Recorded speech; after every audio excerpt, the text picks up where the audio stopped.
Hey guys, welcome to my channel प्रीतिज आई शॉट और मैं हूं प्रीति राजपूत। बात करते हैं वीकेंड के वार की और आपको देते हैं वीकेंड के वार का एक क्विक रिव्यू। ओवरऑल एपिसोड की बात करें तो थोड़ा बोरिंग था, बिल्कुल भी एक्साइटमेंट कहीं पर भी नहीं नजर आया, कुछ भी फनी टास्क नहीं हुए। इससे पहले भी आपने वीकेंड के वार के एपिसोड इससे ज्यादा इंटरेस्टिंग देखे होंगे। तो चलिए अब एपिसोड पर आते हैं। बात सबसे पहले करते हैं निकी तंबोली और रुबीना दिलाक के उस टास्क की जिसे लेकर काफी ज्यादा हंगामा हुआ। एक कचरा टास्क घर के अंदर हुआ कि किसके दिमाग में ज्यादा कचरा है, रुबीना के या निकी तंबोली के। इसका फैसला करना था घर वालों का। लेकिन रुबीना ने इस टास्क को करने से मना कर दिया क्योंकि रुबीना ने कहा कि ये उनको काफी ज्यादा अपमानजनक लग रहा है। मैं आपको बताती हूँ सबसे पहले कि रुबीना ने ऐसा क्यों कहा। रुबीना का पॉइंट समझते हैं, फिर उसके बाद बाकी घर वालों का और सलमान खान क्या कहना चाहते थे वो पॉइंट समझते हैं। रुबीना ने ऐसा इसलिए कहा क्योंकि जिस समय इस टास्क को अनाउंस किया गया, घर के अंदर रुबीना के अलावा 9 और लोग थे। निकी तंबोली भी थी। निकी तंबोली ने ऑफेंस नहीं किया, हो सकता है वो सारे एपिसोड्स देखकर आई हैं, सीजन्स देखकर आई हैं। लेकिन जो रुबीना है उन्होंने खुद कहा है कि उन्होंने बिग बॉस के सीजन्स नहीं देखे हैं। ऐसे में रुबीना ने जब ये टास्क सुना तो उनके मन में ये आया कि बाकी 9 लोगों के अलावा निकी तंबोली के साथ में टास्क के लिए उन्हें ही क्यों चुना गया। क्या बिग बॉस को भी ऐसा लगता है कि रुबीना के दिमाग में कचरा है? ये रुबीना के दिमाग में आया। रुबीना को ये लगा कि ये उनका अपमान है। वो जिस तरीके की इंसान है, जिस तरीके की पर्सनैलिटी है, उन्हें इस तरीके के टास्क में इन्वॉल्व नहीं होना चाहिए था। मतलब इस तरीके के टास्क में उनका नाम नहीं आना चाहिए था, किसी और को इन्वॉल्व करना चाहिए था। तो ये बात उन्हें बुरी लग गई। पर रुबीना को ये समझना चाहिए कि किसी भी इंसान को इस तरीके का टैग पसंद नहीं है, फिर वो किसी और के लिए ऐसा एक्सपेक्ट नहीं कर सकती हैं। तो रुबीना ने शायद एक्सपेक्ट भी ना किया हो, लेकिन उनका कहने का मतलब यही था कि उनको ये बहुत ज़्यादा अपमानजनक लगा। लेकिन अगर रुबीना ने पिछले सीजन्स के दूसरे टास्क देखे होते या कई और सीजन्स देखे होते तो उनको समझ में आता है कि ये टास्क किसी को अपमान फील कराने के लिए या लोगों के परसेप्शन के हिसाब से नहीं दिए जाते। ये होता है इंटरेस्ट के लिए, ऑडियंस के लिए, ताकि ऑडियंस एंटरटेन हो और एक तरीके से जो बाकी कंटेस्टेंट्स हैं वो आपके बारे में क्या सोचते हैं, उनकी राय भी आपके सामने आए। तो कहीं ना कहीं रुबीना को समझना चाहिए था कि ऐसा होने से उन्हीं के लिए फ़ायदा होता, क्योंकि इससे क्या होता कि उन्हें पता चल जाता कि बाकी घर वाले उनके बारे में क्या सोचते हैं।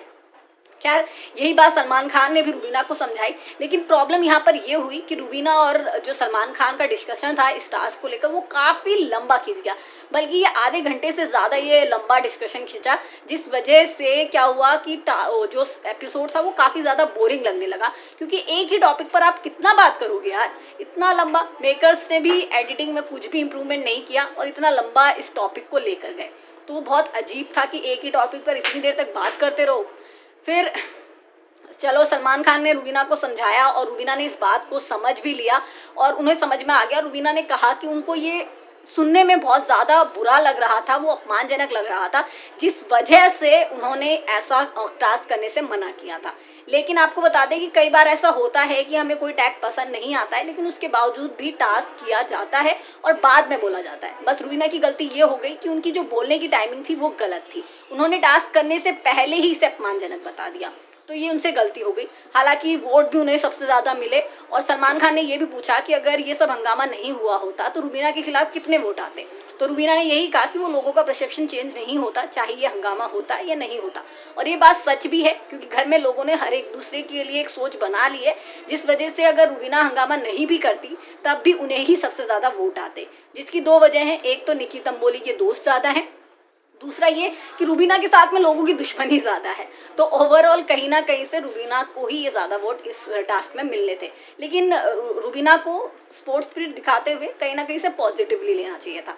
खैर, अब इस टास्क के अलावा बात करते हैं कि घर के अंदर और क्या क्या हुआ। इसके अलावा सलमान खान ने पूछा कि अगर किसी को किसी से कोई प्रॉब्लम है तो वो दूसरे पर जो इल्ज़ाम है वो लगा सकता है और बता सकता है कि क्या प्रॉब्लम है। तो वहाँ पर एजाज खान और रुबीना के बीच में भी अच्छी खासी बहस हुई और रुबीना ने एजाज खान को बताया कि उन्हें पर्सनल प्रॉब्लम है उनसे और क्यों प्रॉब्लम है ये भी बताया। वो बहुत ही ज़्यादा अच्छा पॉइंट था, बहुत ही क्लियरली रुबीना ने अपनी बात रखी और जिस तरीके से वो वर्ड्स का यूज़ करती है वो कमाल का है। उससे ऑडियंस एंटरटेन होती है यकीनन। वहाँ पर रुबीना सही थी, लेकिन पवित्रा पुन्य के टाइम पे कहीं ना कहीं रुबीना जो है वो कंफ्यूज नज़र आई, क्योंकि शायद उनको पता नहीं था कि वहाँ पे हो क्या रहा था। जिस पॉइंट को लेकर उन्होंने पवित्रा पुनिया को इल्ज़ाम लगाए। वहीं पवित्रा पुनिया अपने पॉइंट पे क्लियर थी। पवित्रा पुनिया बहुत कम बार होता है कि अपने पॉइंट पे क्लियर होती है, वो अपने पॉइंट पे क्लियर थी, लेकिन जो घर के अंदर बाकी लड़ाइयाँ हुई थी उनमें वो कभी भी क्लियर नहीं थी, क्योंकि वो चालाक करके लड़ाई करती है, ये बात सच है। ओवरऑल देखा जाए तो पूरे एपिसोड में सिर्फ रूबीना रूबीना रूबीना ही था, फिर चाहे नेगेटिव हो पॉजिटिव हो। तो एक तरीके से सलमान खान ने निकी तंबोली के लिए कहा था कि आप निकी तंबोली को इग्नोर नहीं कर पा रहे हो, चाहे फिर अच्छी बातें हो बुरी बातें हो। लेकिन मुझे आज के एपिसोड में ऐसा लगा कि आज के एपिसोड में कोई रूबीना को इग्नोर नहीं कर पा रहा था, और रूबीना जिस तरीके से बोलती हैं किसी और को बोलने का मौका नहीं मिलता। तो सारा स्क्रीन स्पेस तो अकेले रूबीना ने ही ले लिया, बाकी किसी कंटेस्टेंट को कोई स्क्रीन स्पेस नहीं मिला। जैस्मिन भसीन का जब मौका मिला तो जैस्मिन भसीन ने जिस तरीके से अपना पॉइंट रखा, जो जो बातें बोली वो बहुत ज़्यादा अच्छी थी, और कहीं ना कहीं वो अपनी रियल पर्सनैलिटी दिखा रही हैं और ऑडियंस को भी काफ़ी ज़्यादा पसंद आ रही हैं। ओवरऑल एपिसोड के अंत में सलमान खान ने अनाउंस किया कि डेंजर जोन में है अभिनव शुक्ला, शहजाद देवल और जान कुमार शानू। अब इसका घर में से आउट कौन होगा इन तीनों में से, इसका फैसला उन्होंने छोड़ दिया घर वालों पर। अब घर वाले बताएंगे कि इन तीनों में से कौन आउट होगा। अब वोटिंग के आधार पर घर वालों की देखी जाए तो शहजाद देवल घर से आउट हो रहे हैं, लेकिन कुछ रिपोर्ट्स में दावा किया गया है कि इस हफ्ते भी कोई एलिमिनेशन नहीं है, यानी कि इस हफ्ते घर से बेघर कोई नहीं हो रहा है। हालांकि अगर कोई आउट होता है तो मैं आपको यकीन बता रही हूँ कि घर से जो वोट मिलेंगे, यानी घर वालों के जो वोट होंगे, उसमें शहजाद देवल का नाम ज़्यादा होगा। इसकी एक वजह यह है कि सबके पास कारण होगा कि शहजाद देवल उतना दिख नहीं रहे हैं। दूसरी वजह ये होगी कि जान कुमार शानू और अभिनव शुक्ला को कोई वोट नहीं करेगा। जान कुमार शानू के खिलाफ फिर भी वोट आ सकते हैं, लेकिन अभिनव शुक्ला के खिलाफ अभी वोट आना मुश्किल लग रहा है। वैसे आपको क्या लगता है कि इस हफ्ते घर से बेघर कौन होगा? कमेंट करके मुझे ज़रूर बताएं, और आप मुझे ये भी बताएं कि रूबीना अपनी जगह सही थी या गलत थी। और अगर आपने मेरे चैनल प्रीतिज आई शॉर्ट को सब्सक्राइब नहीं किया है तो अभी मेरे चैनल को सब्सक्राइब करें। लेटेस्ट अपडेट्स के लिए ट्विटर, फेसबुक, इंस्टाग्राम पर फॉलो करना ना भूलें।